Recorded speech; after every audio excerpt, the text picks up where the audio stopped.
It's Movie Time is brought to you by the Gateway Film Center, 1550 North High Street, Columbus, Ohio. Further details and showtimes online at gatewayfilmcenter.com. The award-winning It's Movie Time is produced by John DeSando. Listen to the shows and read reviews online at WCBE.org. I'm John DeSando. And I'm Kevin Carr. And this is... It's Movie Time. All right, Kevin. Yeah. The film is Interstellar. It's the big star is Christopher Nolan. Yeah. In case you didn't know, of course, but Matthew McConaughey stars along with Anne Hathaway. And basically, this is a space opera in which our planet's dried out, and we need to find somewhere beyond a black hole another place to live. Yes. All right, so Kev, I'm thinking about 2001. I'm really excited about this thing. How about you? I like the fact you brought up 2001 because a lot of people are. And I think this is Nolan trying to do 2001. Yeah. And while it's visually arresting, yes, it is, and looks great, it does, and has some great moments, where in 2001 Kubrick reached for the stars and he got each one.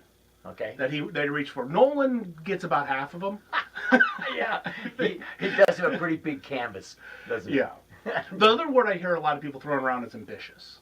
And it is. It's got a lot of ambitious effects. It's got a lot of ambitious story and concepts.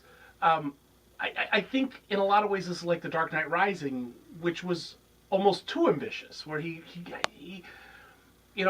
it's nice to reach and try and do something big, but sometimes you may be getting something that's too big. and he really was basically successful with that Batman business. And part of it was my astonishment that he could make something intellectually satisfying out of Batman. The guy did a good job. Yeah.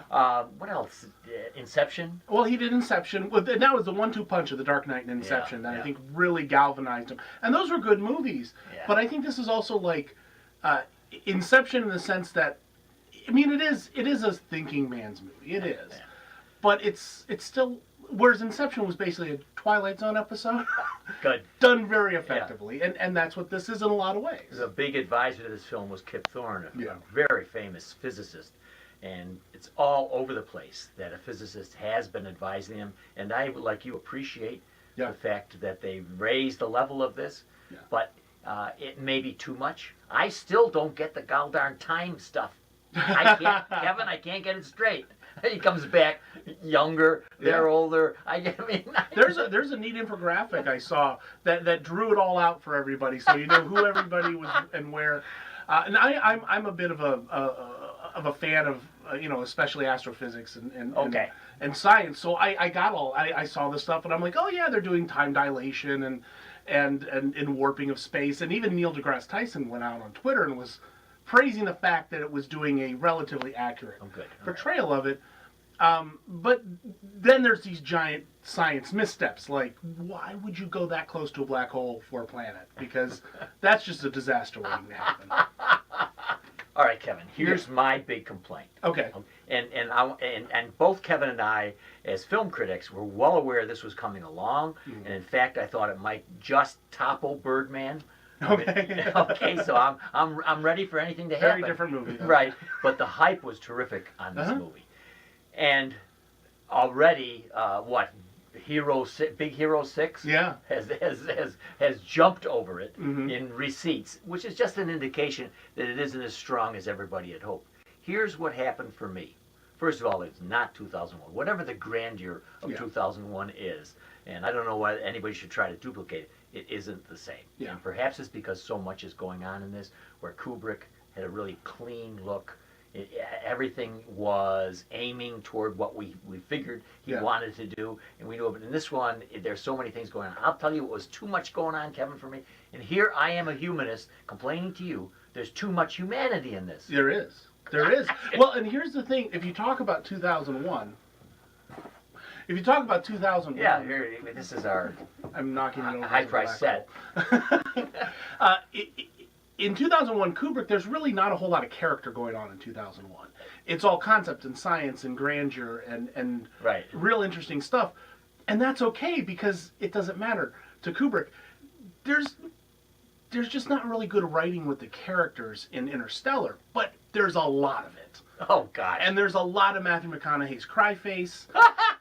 and just all this wrenching of emotion. And really, that's not Nolan. Nolan's a cold director. He is not good one. Warm and fuzzy. Well, Kevin, I'm going to tell you this. I'm going to go back to that movie and watch and see if there's a woman in that movie who doesn't cry. Because I'm telling you, that's true. And I love this stuff. And just as you're saying, in 2001, it could have been a bit warmer, but okay, I got it. But on this one, holy, daddy issues abound. Yeah. And it's just over the top. Yeah. And although that last scene is a beautiful one. Yeah, there is some gorgeous stuff. But it's really like a kid's story. Yeah. And more like that. And so this one, but for me, obviously the big tension for the astronaut, who is played by McConaughey, is that he has to leave his daughter Murph. Yeah. And there's no question, both of us have kids, this would be the killer if we had to have an assignment like that. Not just leave, but could be dooming everybody on Earth as well. And that's right. That's the real heartbreak, is because are you in it for the species, or are you in it for the people back home? That's right. That was one of the nice tensions of the movie, was we have to make sure we save them. Yeah. Because they could all be dead by the time we got. Great, I thought some great cinematography about the Dust Bowl in the beginning. Yeah, it had a real interesting connection. Yes, yeah, right, very good. But in the end, I am just so I just had it with the tension between father and daughter, and then even had Anne Hathaway's science character, had her dad, played by Michael Caine. There was also a tension going on there. Yeah. And so you have it all over the place, and I'm going, please, we're going, as you would say, toward a black hole or a wormhole. They go through a wormhole to a black hole. Thank you. Two different things. Yeah. All right, thank you very much.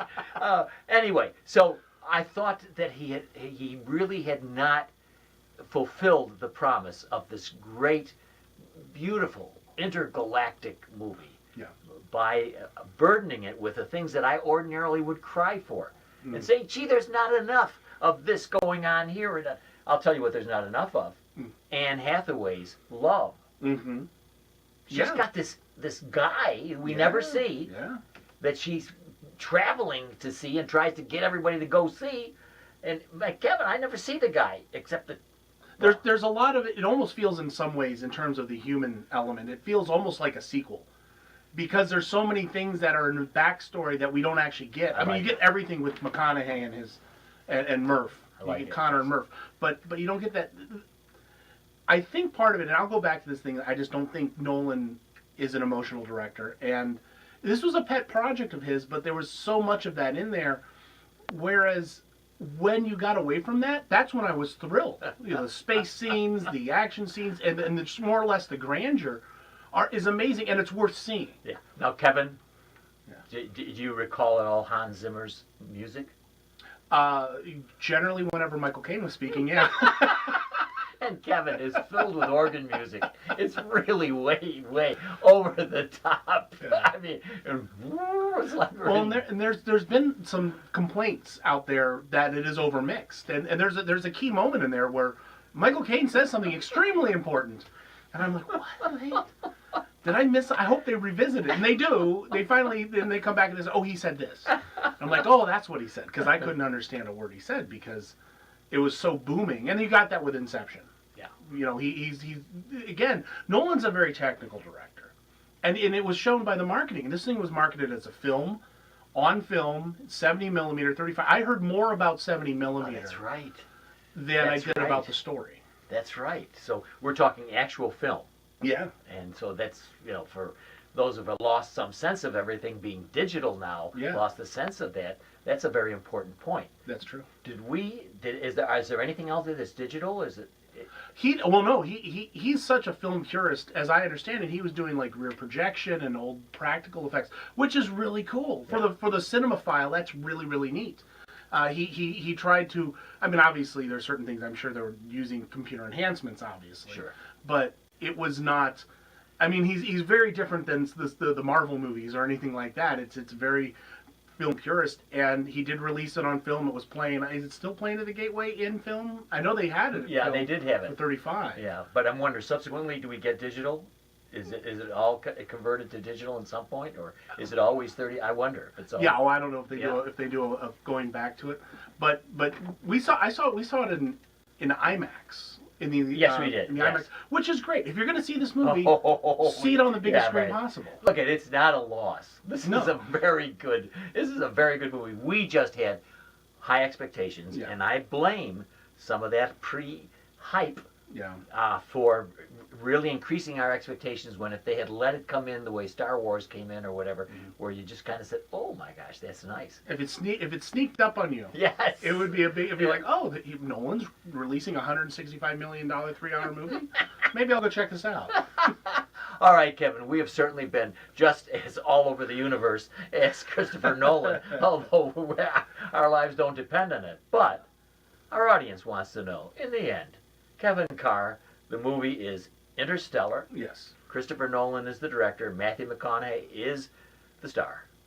What grade will you award this movie? I'm going to give it a B minus. Can I say minus? You bet. You bet. B minus. Because it's good, but not as good as it could be.